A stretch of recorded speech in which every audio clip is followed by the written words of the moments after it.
All right, ladies and gentlemen, I welcome you aboard to America Talks Live. We have a great show for you today. Dinesh D'Souza joins us exclusively momentarily. But first, an update of what's going on in the world. The bombing suspect that was captured yesterday in New Jersey after a shootout. Well, his ex-girlfriend tells us that he's a U.S. Gay-hating homophobe, I guess you want to call him. And that's probably why he chose Chelsea, New York, the Chelsea section of New York City, where it's, known as gay-friendly, and the Marine Run to benefit the Marines in New Jersey, where that bomb went off. That's probably why he chose those two targets. He also married his wife in Pakistan. She left the country a day before the bombings, and they've intercepted her in the United Arab Emirates. By the way, what did she know? And by the way, what about the Orlando shooter's wife? Where is she? She drove him to the place, to the nightclub. Do we even know where she is? She's not under arrest. She hasn't been charged. She's just done? Wow. I don't know about that. Okay, so that's the latest with that. Also, we understand that he had a diary written, or notes, where he wrote about Anwar al-Awlaki and the Boston Marathon bombers as well. So we'll find out more about him as time goes on. Barack Obama, our president, spoke to the United Nations, his farewell address to the General Assembly, and he took a shot at capitalism. Watch. But I do believe there's another path, one that fuels growth and innovation and offers the clearest route to individual opportunity and national success.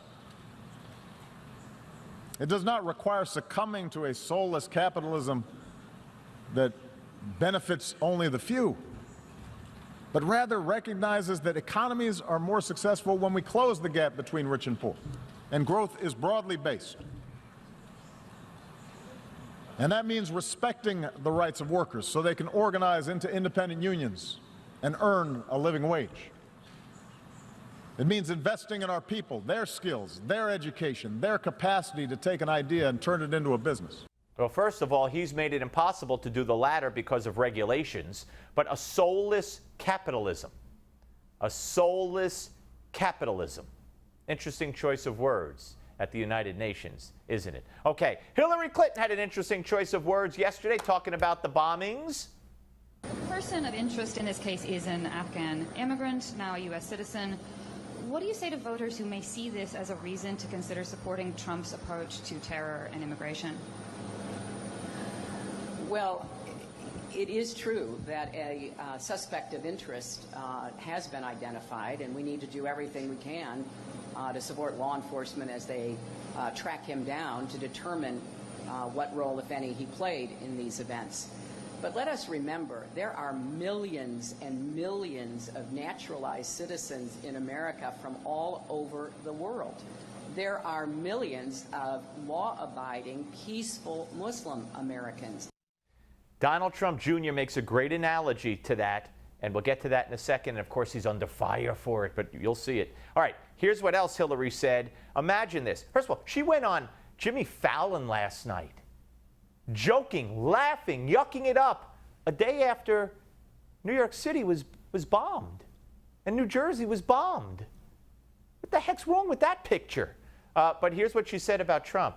We know that a lot of the rhetoric we've heard from Donald Trump has been seized on by terrorists, in particular ISIS, because they are looking to make this into a war against Islam.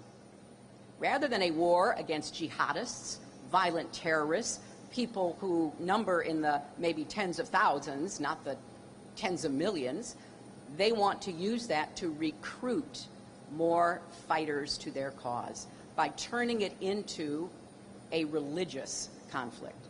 We know that Donald Trump's comments have been used online for recruitment of terrorists, that the kinds of rhetoric and language that Mr. Trump has used is giving aid and comfort to our adversaries. She is so full of baloney. It is so pathetic, so desperate. She's so desperate. Here's what Donald Trump Jr. tweeted out. Well, look at this, okay? The image says it all. let's end the politically correct agenda that doesn't put America first. And it says, if you had a bowl of Skittles and I told you that just 3 would kill you, would you take a handful? Now, I don't think we could raise it up, but there's a bowl of Skittles there, and 3 of them are nefariously marked. So that speaks to Hillary's claim that it's only a few. It's not all immigrants. It's just a few. Well, would you buy a bag of Skittles if you knew that in those Skittles, one of them could kill you? I think it's a brilliant analogy, and of course the media is going nuts. Now, I want to go nuts on this. Let's put up this op-ed written by the mayor of New York City, London, Londistan as it's called now, and Paris. In the aftermath of an explosive device going off in the Chelsea neighborhood of New York last weekend and other attacks in cities throughout the world, we recognize that the security of all our residents is paramount in large, open, democratic societies.